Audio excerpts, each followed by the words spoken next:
I'm seeing some familiar names in the participants list. Thank you everyone for joining us today, and welcome to the AdoptUSKids webinar, Engaging Children and Caregivers in Developing Strengths-Based Profiles. My name is Angie Williams, and I am the Program Manager for the Capacity Building and Engagement team at AdoptUSKids. In just a moment, I will be introducing our panelists, but before I begin, I do want to take just a second to introduce Britt Cloudsdale, another AdoptUSKids colleague who has joined us today and will be helping manage the questions window. So you may hear Britt's voice, and I wanted you to know who she is. Thank you, Britt, for being with us today and for helping. Before I begin, let me go over just a few housekeeping rules. A few housekeeping items that I think will be helpful for you to know. This webinar will be approximately 90 minutes long, and it will be recorded. The recorded webinar will be made available on the AdoptUSKids YouTube channel at a later date, so that it will be viewable for those who would like to watch it again, or perhaps colleagues who missed it. We are a large group today, so everyone's line will be muted for the duration of the webinar. But please, we encourage you to use the questions or chat feature to share information, to share your input, and certainly to ask questions throughout the event. You may also use this questions feature to let us know if you are having any technical difficulty that you need assistance with.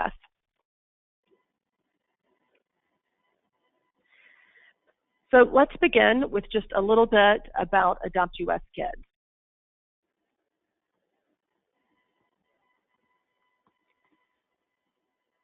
AdoptUSKids is a national project of the U.S. Children's Bureau.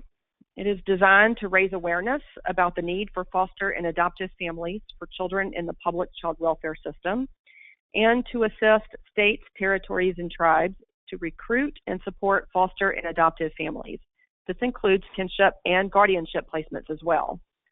AdoptUSKids is the only federally funded photo listing connecting waiting children with families across the country. AdoptUSKids has several other parts of the project that I hope you are aware of.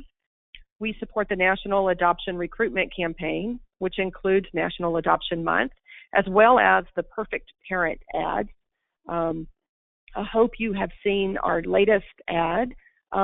It went viral on social media and was such a great coming home kind of advertisement about adopting teens. AdoptUSKids maintains the National Adoption and Foster Care Information Exchange System. We provide capacity building services to states, territories, and tribes on topics related to our purview. And we also provide family support assistance, webinars, constituency groups. This is the area that my colleague Britt most works with. And perhaps some of you have even seen or are aware of our latest assessment tool, the Support Services Assessment Guide and Tool. I think Britt is going to post that for you in the questions window, so that you can have a link to that, just in case that resource might be something you are interested in. And then we've also, at AdoptUSKids, have recently started our second cohort of the Minority Professionals Leadership Development Program. So today, we will primarily focus on three topics: tips and strategies to engage children, youth, and caregivers to support strengths-based photo listing and recruitment, and why their involvement is important; the kind of information that is needed to develop narratives that emphasize the child's personality and positive traits; and finally, to discuss our responsibilities around sharing information, getting the right information to the right people at the right time. Federal child welfare law and regulation require the involvement of families, children, and youth in the planning and implementation of child welfare services. The Children's Bureau is calling on the entire child welfare community to live into this vision. On August the 1st, ACF released an information memorandum on engaging, empowering, and utilizing family and youth voices in all aspects of child welfare to drive case planning and system improvement. And because I am that much of a policy nerd, I have put my favorite lines from the information memorandum for you on a slide. Encouraging young people to be active participants in planning their own lives supports development of leadership skills, improves self-esteem, and helps form critical social connections. It's interesting that doing something that we are required to do is good for our kids. They actually benefit from being involved in their own case planning. The information memorandum goes on to say that even though requirements for collaboration and input are generally tied to specific processes, meaningful involvement and engagement should be ongoing and embedded into all aspects of our work. The vision of meaningful youth involvement goes beyond any one child welfare process. It is a vision, a call to action that we are all, no matter our role, called to live into in our work. Joining us today to help us live into that vision of incorporating and integrating youth voices into our work and to share their experiences with us and specific strategies for engaging youth and caregivers are Beth Capron, Manager of Adoption and Permanency Services at Adoption Rhode Island. Joining her is Shannon Doherty, Coordinator of Adoption and Permanency Services at Adoption Rhode Island. And certainly, last but not least, Heather Simmons, Associate Director of Adoption at Project Family at Lund in Vermont. Thank you, ladies, for being with us today. We look forward to hearing more from you later in the webinar.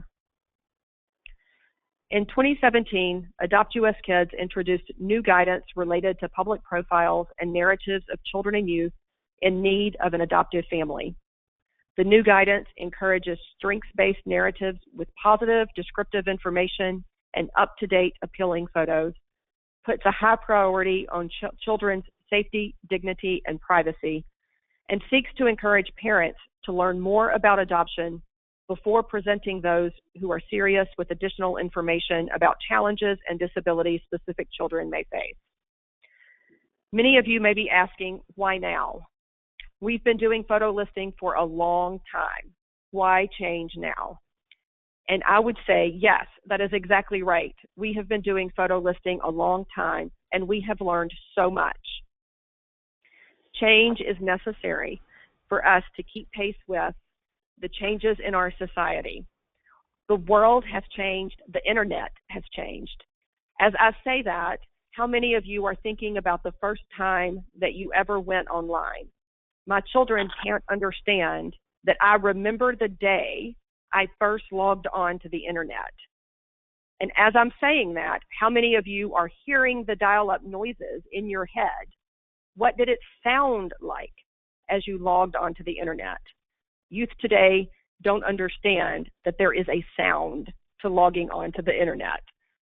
We also have new laws, FERPA and HIPAA, federal laws that have come out that set standards for protecting privacy, for protecting the identity of youth. There is so much that has changed. The way the internet is accessible to people today, people walk around with little computers in their hands. We call them cell phones, but those cell phones make the internet and information on the internet available to us almost instantaneously. We are called to protect the safety, dignity, and privacy of youth in care in the way that we put information on the internet. Think about how you share information about yourself and your children. Think about how you would fill out a dating profile or a post on Facebook. And don't think about the people who overshare on Facebook. Think about those of us who use it cautiously and responsibly. Think about the way that you share information on a job resume. For example, on my resume, I have only good information. All of my skills, my accolades, my awards. I don't list my weaknesses or my shortcomings on my resume. I wait until the interview to share information about things that I might not be so good at, things that I need to work on. But even then, even in the interview, I'm very cautious about the way I share information about my weaknesses and things that I need and my challenges. Once I have the job, then I might share with a colleague or a supervisor about areas that I struggle with or areas that I need more help with. But that certainly isn't information that I'm going to put on a resume. Why would we do less for vulnerable children who were in foster care? How do you share information with a stranger, a new colleague, or a friend of a friend? When you have a new coworker, do you tell them everything about yourself all at once, or do you share bits of information all along the way as you get to know them? In the continuum of disclosure graphic that you see on your screen, AdoptUSKids proposes sharing information in this way. In the first block, you will see information that should be shared or about ways that you should share information with the public. Public information should be only positive information. It should be information that helps families feel a connection with a child, helps them to realize that there are kids, that these are kids just like other kids. The outcome, we hope, is to have a family feel more interested in adopting and maybe even adopting a child like this one.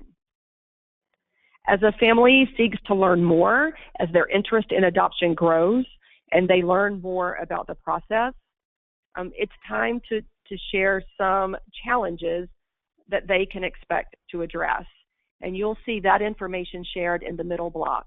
This is private information that should be shared with licensed or home-studied families. Information that would help them to get to know a specific child a little more. Information that would help them know what questions to ask about that child. The AdoptUSKids photo listing site has a private narrative feature that can be used to share more detailed information about challenges that children may face. Not all photo listing sites will offer that. You may have to consider how private information should be shared. It could be a phone call or an email. This is one step that we encourage prospective families to take, that we encourage caseworkers to take with prospective families to engage them as partners in protecting the youth.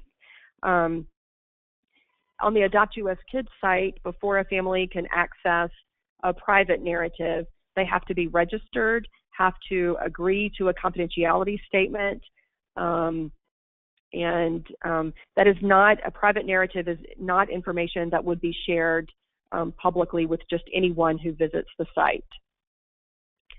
Confidential narratives go a step further beyond photo listing. At this stage, the goal is to share enough information to engage families in making a decision about whether or not they want the child placed in their home.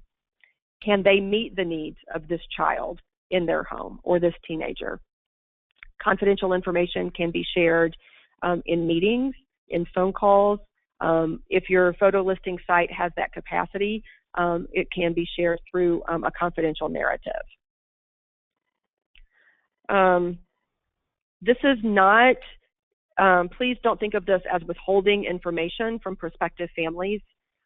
Think about this as sharing the right information with the right people at the right time. It is full disclosure that happens over time as a family moves closer and closer to making the decision of placement. Using a child's personal information to screen out prospective families should not happen on a public website.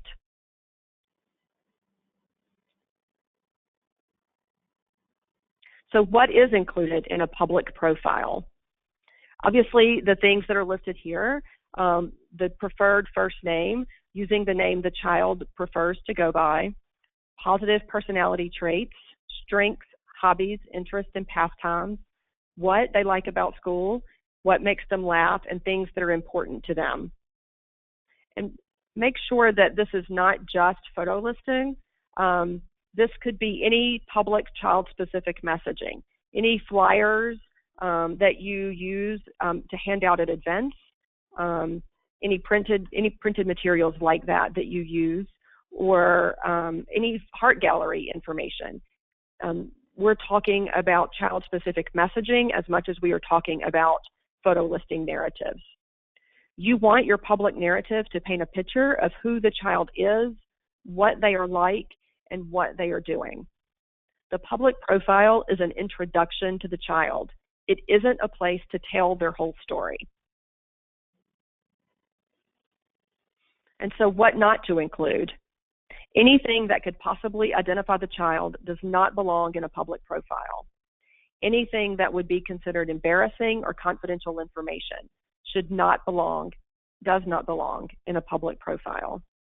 And you have to think even about photos that you post, locations where you take the photos, clothing the child is wearing. Is there anything in that photo that would give identifying information or give clues as to where the child is? We certainly want to avoid putting any kind of information in a public profile that could help a predator locate a foster child. Things that you do not include in a public profile would be information that could dissuade a potential adopter or reveal private, sensitive information. The point of a public profile is to increase the pool of prospective families to give you the best opportunity to make a good match for that child.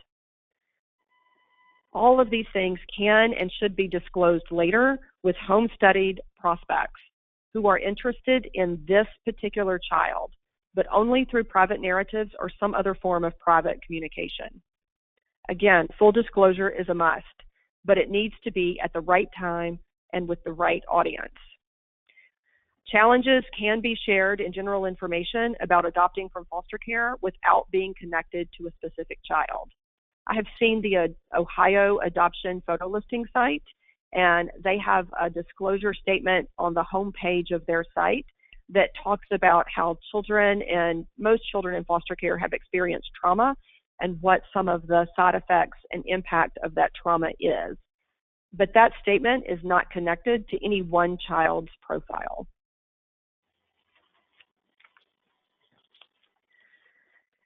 Narratives should be compelling. They should be interesting to read. They should set themselves apart from other narratives, including details, quotes, and stories about the child is one way to help that child become a real person to the prospective family that's reviewing the profile. Things that help the prospective family connect to that child, the interest that they shared. So I would suggest descriptive adjectives and phrases are definitely things that you should consider using. Maybe some of you even have favorite adjectives and phrases that you use. Would you share those with us in the chat window or the questions window, please? What do you find to be effective phrases when responding and creating narratives?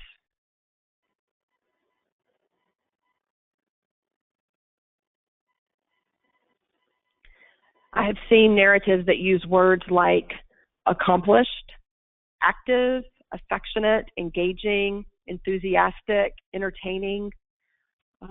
These are all very positive phrases and words that you could use to describe the youth and the children in your care. Outgoing, outspoken, patient. Using quotes from the child or others who care about him or her are a great way to make a narrative come alive to a reader. Being very specific in the examples you use is another way. Oh, I'm seeing some great words that people are sharing. Involved, artistic, courageous. I like that a lot, Elizabeth. Inquisitive. These are all great examples of descriptive adjectives. Thank you for sharing those.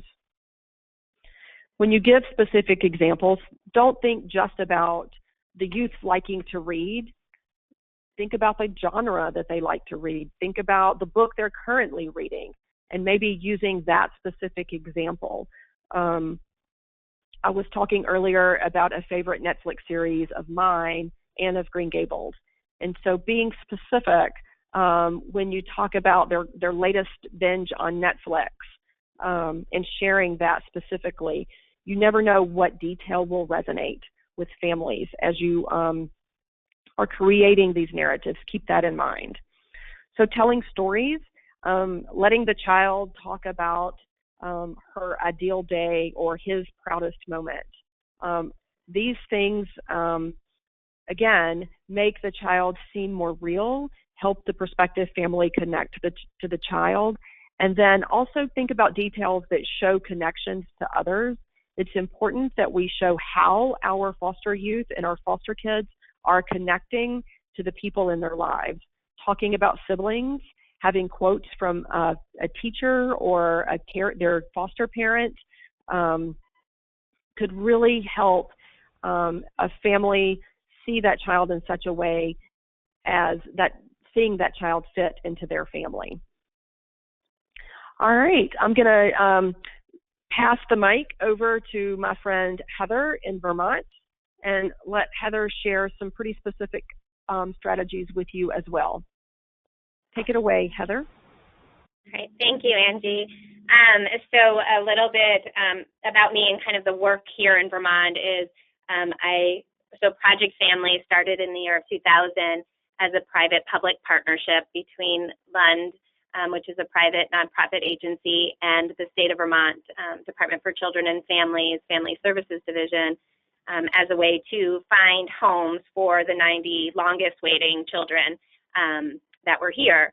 And so I was lucky enough to start in 2000 as a permanency planning counselor then, and work directly with all of the youth. And I think one of the things that's good to see is that, you know, when I started, the profiles that were developed were not developed with the youth at all. We just gathered information from their files, put it all together in a sheet of paper, and sent it to a communication person at the state who developed a profile that we felt like families would be interested in learning more about. And in those profiles, you know, there were definitely things that were identifying, disclosing of their history, but we thought that, you know, that was the best practice to do. And over time, we kind of realized that we wanted the youth to be more involved throughout the process. And so now we work with the youth, and they're in the driver's seat of all of their profiles. We have specific questions that we ask them, but we always add additional questions for that.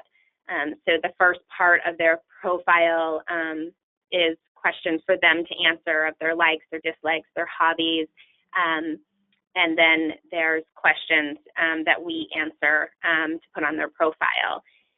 And so one of the things that, you know, we go through is, so we use the public profiles on our website and also at community events or when we first reach out to families. But if some people ever go to the Vermont Project Family website, there are only about 25 children on there, even though we have about 100 children that we're actively recruiting for. And that's due to that the youth get to decide if that's part of the recruitment part that they would like to be accessing.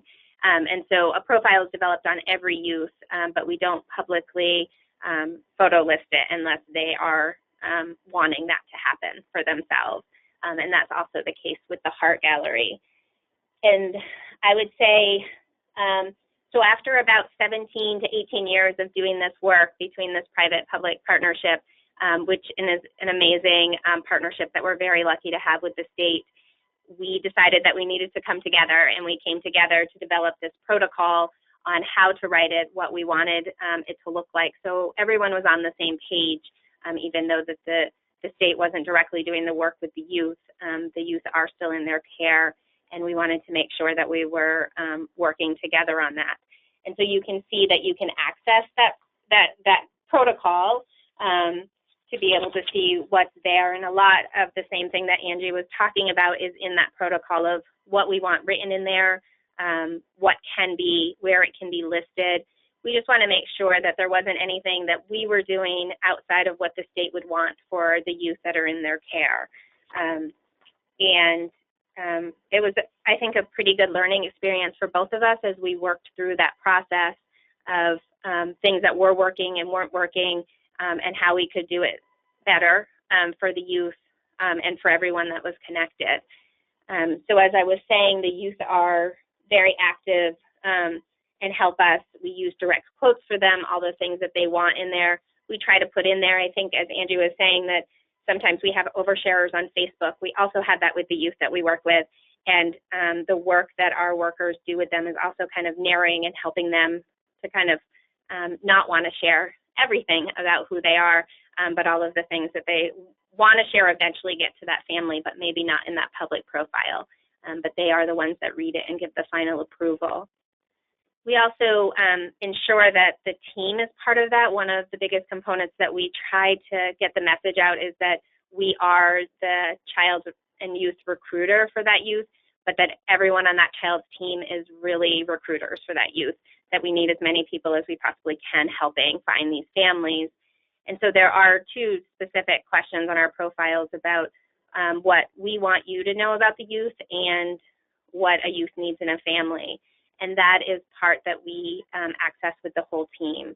So foster parents, residential, guardian ad litems, anyone that's involved with that youth, we try to get information from them so we can include that in that child's profile so that we're all on the same page about what that looks like for that youth. The other thing I wanted to a little bit talk about is that the youth being in the driver's seat of not only their profiles but also their heart gallery, is that our heart gallery is also pretty low compared to the 100 that are needing homes. Again, they get to decide if that's a part that they want. And I should point out that on the photo listing on our site, if a youth is not feeling like they want to have that recruitment, but the team is really feeling like we need that, there are times that the profiles have been developed with the youth with the acknowledgement that we will use an alias and won't use their photo. So there are the times that profiles are up without photos, and that's because that's what a youth would like to happen. For the heart gallery, the youth, we meet with them to discuss all of the different places that heart galleries could go up, heart gallery photos could go up, and then a youth could decide that there's youth that say we'd never want our picture up in a church. We process through with that, but we respect those decisions that youth might state. And we also, right before an event, will also get back in touch with that youth and that team to ensure that it's okay for us to be able to utilize their public profile and their photo wherever the heart gallery might happen to be going on that day.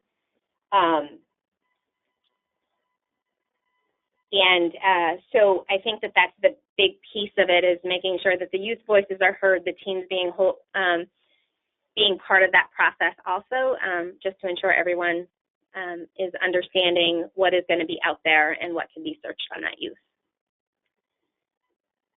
So I am now going to pass the mic over to Beth from Rhode Island. Thank you. Hi, everybody. This is Beth Capron. I'm the manager of Adoption and Permanency Services here at Adoption Rhode Island. I've been here for 18 years. For 10 of those years, I worked as a recruiter working directly with youth, and everything, I'm just going to read, I won't reiterate everything that Heather said, but you know, since I have been here, we have done the same thing, a child-centered approach, you know, making sure that, you know, we're using youth voices, building that relationship with the youth, and also utilizing the team approach. The last 8 years, I've been supervisor of the Permanency Services Program. And I'm going to let Shannon Doherty, who is coordinator of Adoption and Permanency Services here at Adoption Rhode Island. She's been with us almost 7 years. So she's going to dig a little deeper about the process prior to writing the narrative and why the preparation is also very important. Shannon. Thank you. Hi, this is Shannon from Adoption Rhode Island. I have been working here for about 7 years. I really enjoy this process. We stress that at the beginning of the process, before I ever meet a youth and start the process, that they understand their goal, that their goal is adoption, that they understand what that means, and that they are a part of the whole journey. That they understand why they came into care, what their story is, and if they don't know that, advocating for that work to be done. We have workers here who are part of our support clinical team who can help with that process as well, and we help to advocate for that and give the language to the existing team to make sure that the child knows before they ever meet with an adoption recruiter what that means and why that would be important for them. When I go out and engage the youth, I'm starting with explaining my role as a recruiter and how that is going to play into the rest of their journey and parts of that they're a part of, and informing them on every option that they have. It's really giving them all the options and letting them decide what works for them, what they're comfortable with, and the pace that they can go. And they can opt in and opt out of any of those recruitment tools that are available, and that we will be listening for their voice along the whole journey, and that they are essentially, we work for them and they are leading the process. Some of the ways that I and my teammates collect the information, one of my favorite ways is we have a Jenga game, and we add the questions to the Jenga game. It helps make it more fun and engaging. Some kids don't know what to say when you start to ask them about themselves, but you have this game, the questions can be tailored and modified due to age or situation. But some questions are fun, like what hair color would you dye your hair, and what brings you joy, what hidden talents you might have, what are your favorite desserts, what could you teach someone else, or what would your friends say about you? Other ways to just kind of bring those stories out, and then as they're answering, you're asking follow-up questions, you're digging deeper. That's just one of my favorite ways to kind of get that information. I also, similar to what others panelists have said, we ask the caregivers, the people who know the children well, what they have to say about the kids, get quotes, get that information to learn as much as possible about the kiddos that we're working with. We like to ask them their preferred pronouns, what their preferred name would be, and make sure that they are reviewing the information that we have once I have a write-up written, or in some of the cases, the older children will help write it themselves, and we're part of that process, but having them review it before it's ever used, making sure they fully understand when and where it will be used. When writing the actual narrative, one of the things I like to try to do is engage the reader. I know that somewhere out there a family will be reading this narrative, and how do I kind of bring them in? So using sentences, something like, we're so proud of him and I bet you would be too. So I'm really kind of bringing that reader into the process. I know this kiddo dreams of building a snowman and enjoys sledding, and would you like to do that as well? Or I bet you're really good at making snowmen, or something along those lines, so it kind of brings them in. Instead of saying simple statements such as she likes to swim, you might spice it up a little bit by helping to create an image for the reader as if you and the reader were both there. For example, you should see her smile as she emerges from the water after a successful jump off the edge of the pool. Her face is a mix of joy and surprise at her own bravery. So it's the same thing. She loves to swim, but you're giving a more vivid picture of what that looks like, and a family can really picture sitting there by the edge of the pool and watching this little friend jump in and out of the pool for an hour, you know, so show how much she really loves that. We're really big on informed consent, so making sure the child is aware of what's being written, but also giving feedback and understanding where and when these narratives and images will be used. We try to do a few times a year a day where kids can come in and have their photos taken. A photographer comes. They really kind of make it a special day. We give them food. This last time we did it, we even set up a bunch of video game sections, so when kiddos were waiting for their turn, they could play and engage. That actually helped to bring some of our older kids in. A lot of our events are fun, but sometimes geared to a younger kiddo, so the bring the video games really kind of brought out some of our older crowd, which was great.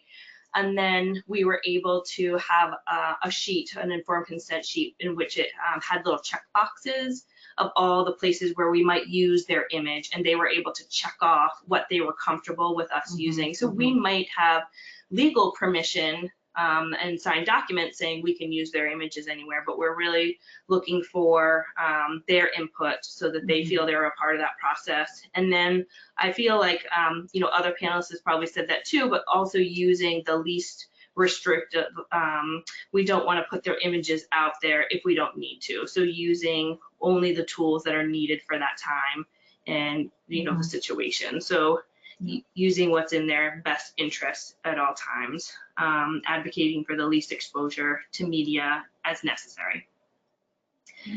Another thing I'd like to kind of talk about is well-being. So we really are considering the child's whole story. So if in some cases there are kiddos who are feeling like they don't have the experiences to build relationships or to engage in fun events and things like that, we try to work with the community and the teams to find places where they can have an outlet so that we can get more information about them as well, so that they're able to share their joy and feel joy, and we are a part of holding that hope for them. So we might do, we have lots of ways in which we help offer normalizing experiences for kiddos. We have sibling events where siblings can get together and have a good time, sibling camp. We have community partners who help grant wishes. So we might be able to offer violin lessons or a sports class, or you know, a kiddo able to see a music performer that they've never been able to see before, things along those lines, so that you're spicing up not only their narrative, but their life in any way and enriching it so that you can be a part of sort of expanding that narrative in, you know, more about them, you can see what brings them joy, and then they feel more hope because their well-being is better, and then everybody does better when kids do better. Sometimes if kids are reluctant to having their picture and write up on the website for everybody to see, some of these well-being activities and granting wishes, and the recruiters continue to visit the children. They never give up on them. And sometimes down the road, that helps them to change their mind. Yeah. You know, they become more trustful of the process. And again, just, you know, the job is more than just getting their narrative out there. It's, you know, building that relationship and that rapport. So hopefully they can trust us that, you know, the process, the recruitment process can be helpful to them and keep them hopeful. Yes, agreed. And in some cases, and I don't know if this is the same in other places, but we are like the holders of the kid's story. We may have known them the longest. You know, different workers might have come and gone, clinicians or staff or foster parents may have come and gone, and we hold their story for the longest amount of time as their recruiter, and we are able to follow them from place to place as kiddos sometimes move, and we are able to be a part of that story, but also hold out hope, because they lose hope after, you know, time goes on. They might have written a narrative, and we like to kind of change it and update it as needed, but kids lose hope, and part of the process is what we call unpacking the no, and that's probably a WWK saying, right? Yeah. But like, do they understand what the long term means when they say no? Like, why are we doing it, and why do we feel long term that this is the right decision for them to be making, because they're a part of that decision? offering them to be able to see the WWK Youth Voices video, or also making sure that their team is giving them a hopeful message. You know, what are they hearing from the staff at their program or their foster families or their team? Are they being told that they're too old to be a part of this, or that they're too old to be adopted? So just like getting the backstory of why the answer is no. You know, in some cases, kids are told you're doing well in this foster home, and they'll say they'll keep you as long as you need to stay. Well, what does that mean? And how realistic is that? And what is that for their future? And kids deserve permanency, and not just you can stay here until you can't anymore. Another thing that the recruiters will do is share the family process with the youth as well. You know, the continuum of disclosure, talking about that. What will families learn about them? And you know, understanding what that matching process might even look like. So not just what their, you know, process is, but also what is a family's process. So that way the youth can envision the entire process, you know, as well. Yes. And then finally, sort of giving them back the credit, and this is always my favorite part when this comes, when it's possible, is that when a family is found, giving that credit back to the kiddo. So when I'm meeting with a child to let them know that a family has been identified and a little bit about them, I start with all the things that they did, all the recruitment tools that they were a part of, the bravery and the work that they have put into this process. And then because of those efforts, this is the outcome, this is the family that has come forward, and this is more about them, and would they like to meet them, and would they like to know more about the family. And it starts with giving them the credit for the work that they have done. Thank you for listening. Thank you. So we'll pass the mic back to Angie, I believe, or Heather. No, not Heather. Angie. Nope. Yeah, this is Angie. I'll take it back. Thanks so much, Beth and Shannon. And thank you too, Heather. This was all really great information to share about communicating expectations around engaging youth and setting those expectations so that everybody who needs to know knows what they are supposed to do in terms of involving youth. I loved Shannon talking about doing the permanency work beforehand and making sure that that has been done, and how important that is in terms of information gathering later on. And then just sharing the examples, the specific examples of activities that you can do to help get the information, so that it's not like an interview, but more like a relationship that is developing. And I love the Jenga example. I was really hoping that you would use that, so I was pleased. Hey, Angie, we had a question come in that I just wanted to ask before we move on. Trisha Rossi asked where that Youth Voices video can be found that was mentioned by Beth and Shannon. It can actually be found on YouTube. If you Google Wendy's Wonderful Kids Youth Voices, there's a long version, which is around 45 minutes. Then there's a shortened version as well. It's by the Dave Thomas Foundation for Adoption.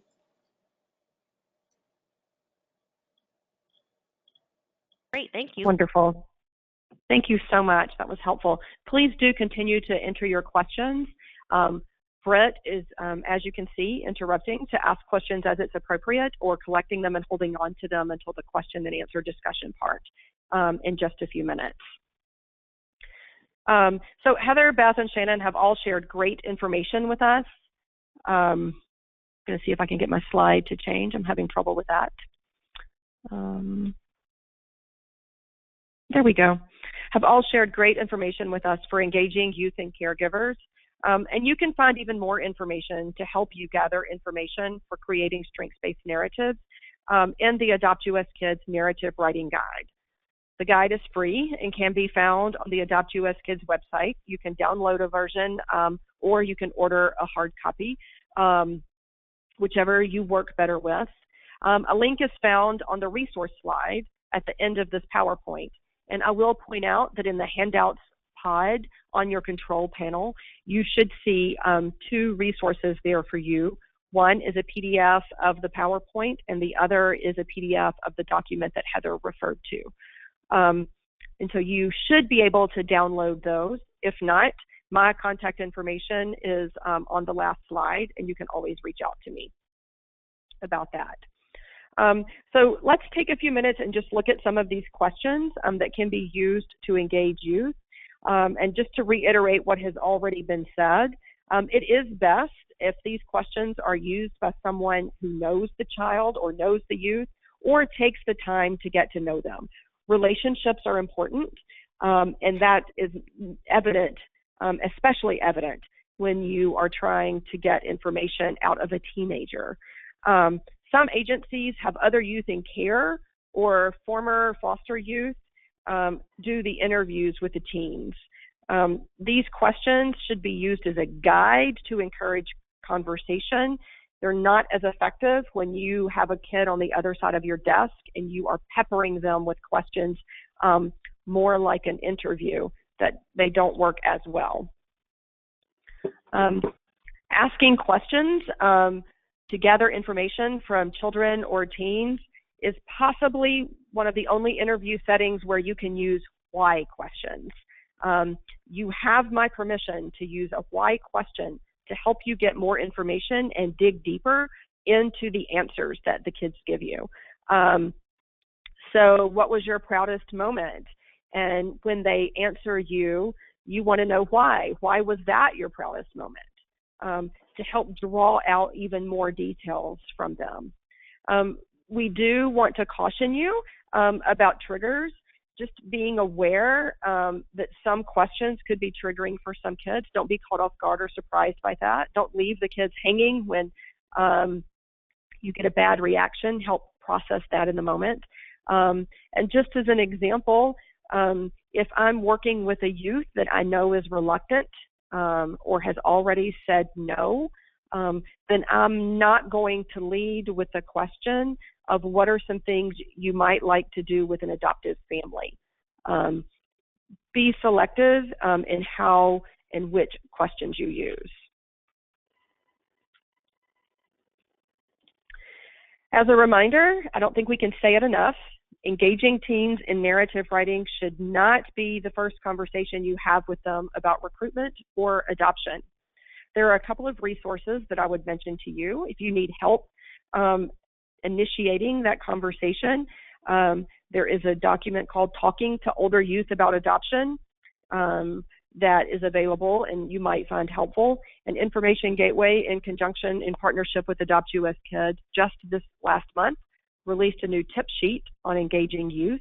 Both of those are listed as resources on the resource slide at the end of this PowerPoint. I once heard Nick Baumgardner with the Northwest Adoption Agents Exchange say, this kind of work with children and teens should be centered around two questions. You ask them, what do you want to share with families, and how do you want to share it? I think that's very much what we've just heard from Heather and from Shannon in terms of engaging the youth and helping them claim their power. But it might mean thinking outside the box in the way that we use video or audio files in narratives. And if your photo listing site doesn't support that, then thinking creatively about how those can be created and shared. You know, the iPhone, I talked about the little computer we walk around with in our hand every day. It is a great tool for recording both video and audio files. I mean, you need very little equipment these days. You just need a quiet room and a place where you can both focus. So audio files can be anything from music the teen would select to represent something about him or herself, a simple recording of the teen talking, or maybe even a podcast, a simulated podcast that you or the teen would create together to share information. So here are just a few others, things to consider, including a teen's art, writing, or photography. Might be a great way to help a prospective family sort of connect with the child and get to know the child a little better through the narrative. If you're having difficulty getting information out of the child. I think Shannon suggested setting up and creating fun activities that you can do with the youth to create sort of a distraction and a way of developing relationship really does help conversation flow more naturally and easily when you're doing a task together. And then, of course, being sure to give the youth an opportunity to review their narrative and give feedback. I do want to mention a couple of forms that I recommend all the time that I think are great forms. Our colleagues in Michigan at the Michigan Adoption Resource Exchange have two forms that they use that I think are wonderful. One is one that you would fill out with the youth, and it's entitled, "What I Want Others to Know About Me." And the other one is a form entitled, "What Others Say About Me." And so you can find those forms on the MARE website, or if you're interested, they are in the X form. The link to those forms is in the AdoptUSKids narrative writing guide as well.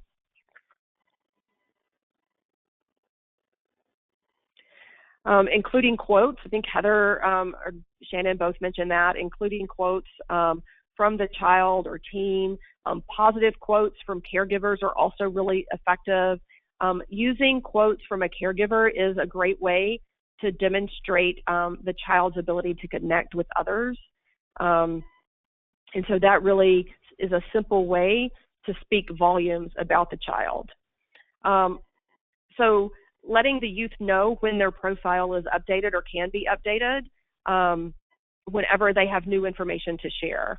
And so giving them more ownership is also a great way, and letting them review it then, like I said earlier, is a great way to empower them in their own recruitment process. For children who are very young or children who are nonverbal, the foster parent or another caregiver is likely to have the most information. But you also can gather information just by spending time with a child, observing their reactions and their interactions with the world around them. Do you see the child getting excited about a book or a pet, in doing art or some other activity, and even just enjoying sitting in the sun or being outside? Your observations can help others know what matters to that child, even if they are limited in their verbal communication. Photos are a great way to introduce a child to prospective families, but some youth are reluctant to use photos. Photos that we do post should be positive, should be a good quality. They need to be updated regularly. And I can't even tell you why I have to include this, but just know that if you do have to, if it's on here, there's a reason why. Photos should not feature weapons and certainly not revealing clothing. So make sure there are no hints to location. We talked about that just briefly earlier in the webinar. Nothing in the background or no school logos or school names on a sweatshirt or a hat. Nothing that would help a predator find a child. The internet is a wonderful and useful thing, but there is a dark side to it that we very much have to be aware of and manage in our work. Be cautious about clothing and actions that could be suggestive. You might consider tracking the photo to see if it's used on other sites. I know some states have had issues with photos being taken off of their photo listing sites, and there are things that can be done to prevent or reduce the risk. And one of the things that you can do to reduce the risk is to remove photos and videos from your website when they are no longer needed. Okay, we do have time for questions if any other questions have come in. But before I start taking questions, let me ask something of you. are there things that you've heard today that you could implement right away? Things that you could leave here today and tomorrow you could change your practice and start doing. Share those with us in the questions feature in the control panel.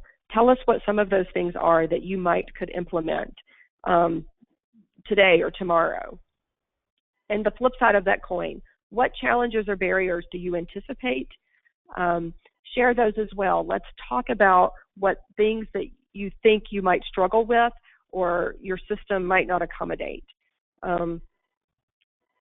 Share those with us in the questions feature as well. And let's talk about some solutions and strategies together. Things that one worker or one state might struggle with, another state may have an answer for, or could tell you what not to try that didn't work. And that's just as important. So Britt, do we have questions from our audience? Yeah, we have a couple more. And Shannon and Beth touched on this as they were talking about kind of unpacking the no, but had some questions around what to do about youth who don't want to be adopted or who don't want to be photo listed, and if folks could talk a little bit more about how to talk to youth about those issues. So Shannon, are you still with us? Yep, I am still here. Would you like here. to take that? I think it's definitely digging deeper into that conversation. So what is the reason why they're saying no? Is it fear of loss of connections? Is it about what they think the process looks like or about what might happen? Mm-hmm. So it's answering their questions and understanding where they're coming from to start with, to see if that's part of it. It's building that relationship so that they can trust that you're telling them the truth. They may have had lots of losses in the past and may have trust issues, concerns. So being a part of them, and then also like validating it. It's a scary process. It's hard to put yourself out there. And what could we do to limit them if they're not wanting to be a part of the process?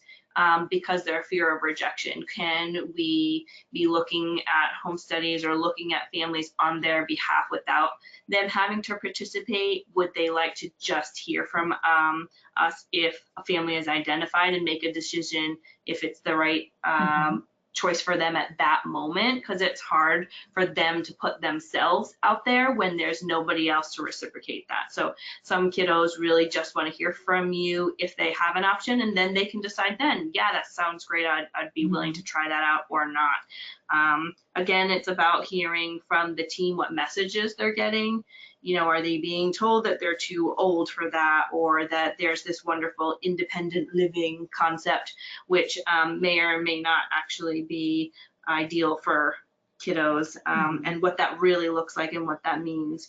Are there ways to advocate for youth who have aged out to talk to kids about what that means and what that looks like and the pros and cons? I think there's a lot of ways to kind of think outside the box on how we can engage the kids, but then also allowing them, if that's where they're at, you know, to feel that way at the time. We do a lot of clarification work, actualization, the 3-5-7 model we use. Any way we can try to engage kids, but then also just like being there on their side, and again, helping them with well-being. So making their lives as they are now as good as they possibly can be, and helping build those relationships over time. Yeah. Thanks, Shannon. What about you, Heather? I think that she answered a lot of those, of just that continuous kind of work with them to help them through that process. I think we hear no a lot, as that's the safe way. It's kind of their safety net for them. And to be able to put themselves out there is hard. So I think it's just that continuous talking. I think the games that was talked about earlier helps kind of move those things through. But I think it's just that continuous kind of being there for them and helping them understand the process. I also think, I'm sorry that go ahead, Beth. Yep, sorry. I also think too, it's making sure that the team is also on the same page as the recruiter, and making sure that those messages are being heard by everybody. you know, and being supported. And being the Agreed. holder of the hope too. Sometimes Yes. kiddos have no hope, and I say, I from where you're sitting, it sounds like you have no hope, and I'll hold on to that until you can get there. Yeah, right. Mm. I like that, Shannon. One of I'm sorry that I don't remember which panelist mentioned it earlier, but one of you mentioned not using a photo, not posting a photo with a narrative, but using an alias name as well to protect the child's identity, and that some youth find that comforting or were willing to consider that option. Yeah, so I had done that, and the other piece that we'll put up there is a clip art or something else that still brings people's eyes to the profile. So there might not be a picture, but there will be a clip art of something they like to do that's there. Yeah, that's interesting. That's very creative and very out of the box thinking. I like it. One of the things that I would share for those youth who don't want to be photo listed, on the AdoptUSKids website, you have the ability to do a family finding search, even for those youth who are not photo listed. If you have, whether you're going to look at disabilities and that kind of thing that the youth struggles with, or criteria for what the youth is looking for in an adoptive family, if you can have that written out for yourself, you can go online and create a search and pull up families who match that criteria, or who come as close, as possible to matching that criteria, so that you can search for a family and request a home study and consider a family even without photo listing the child. Angie, could I also add to, we have in-house books, which we use to engage our waiting families who are already registered. So not all of our children we have permission to show their images or put them online. So we can show our waiting families who are already registered with us the narratives in just a paper form as well. Or if kids don't want to be on the website, sometimes they give us permission to just show those narratives and photos to our already registered families. That's a great tip. Thank you. What else, Britt? Sure. That's, just such awesome responses. I'm so excited about all this. Another question around how do I list only strengths but still describe accurately the type of family that this child really needs? How do you balance those needs there? Thank you. That's a great question. Any of our panelists want to take that first before I chime in? I would add that a lot of our families, a lot of the kids all need families with some similar things. They have to be patient and have the skills to care for kiddos. Really, children need someone who's going to stand by them forever and long term and things along those lines. So a lot of what I say a kiddo needs could pertain to any kiddo. But I also liked what you had mentioned about having that kind of disclosure line of these kids have come into care for a reason, and they've had trauma, and they need a supportive family. So some of that is universal. That's great. Thank you. That's helpful. AdoptUSKids new photo listing guidance does recommend that you only discuss the type of family a child needs in the private narrative. Because in discussing the type of family or the type of parenting skills a family might need, you are disclosing either mental health or behavioral or medical information about the child. I think that it's important to remember that you can share some information very generically without connecting it to a specific child's profile. Just like I shared earlier with Ohio, and Shannon reminded us that it doesn't, this is information that all families need about all children who are being adopted from foster care. But if you get to the point, and when you get to the point, hopefully, of sharing specific needs that the child may have or the youth may have, that is information that should not be shared on a public site, but in a private narrative with home-studied families who are more serious about taking a child into their home and not just browsing and perusing to learn more about adoption. Great. Are there other questions? Not at the moment, but if folks have more that they'd like to put in, I'm happy to ask them here as we're closing out. Wonderful. Thanks, Britt, for doing that. I appreciate it. So I'm going to move us to the next slide. Maybe I'm going to move us to the next slide. There we go. So these next few slides will list resources that I think you might be that might be helpful to you as you develop your skills and get more comfortable with developing strengths-based narratives and creating strengths-based profiles with youth and engaging them in that process. You can find a list of sample interview questions in the narrative guide. And on the AdoptUSKids Hub for Professionals, you will find hundreds of publications and guides and tip sheets on all kinds of topics related to recruiting and supporting families and gaining skills related to the kind of work that we do. Here are the permanency resources that we mentioned, as well as a link to the information memorandum that I referenced earlier in the webinar, just in case. I never know. Some of you might be as big a policy nerd as I am and want to read that information memorandum, right? Don't laugh because I can't hear you.